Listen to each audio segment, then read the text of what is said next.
గత వారం రోజులుగా డెంగ్యూ ఫీవర్తో ఆరోగ్యం బాగలేకపోవడం వల్ల తాను ప్రజల మధ్యకు రాలేకపోతున్నానని అటవీ పర్యావరణ దేవాదాయ శాఖ మంత్రి కొండా సురేఖ ఆవేదన వ్యక్తం చేశారు. డెంగ్యూ ఫీవర్ బారిన పడడంతో వైద్యుల సూచన మేరకు ఇంట్లో ఉండి విశ్రాంతి తీసుకుంటున్నానని, ప్రజలు తన పరిస్థితిని అర్థం చేసుకుంటారని ఆశిస్తున్నట్లు ఆమె పేర్కొన్నారు.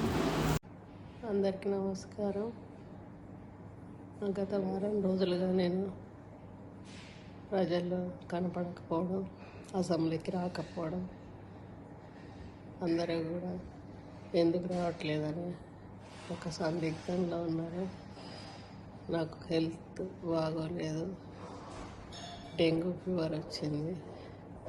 అందువల్ల నీరసంగా ఉండి బయటకు రాలేక ఇంట్లోనే రెస్ట్ తీసుకుంటూ ఉన్నాను.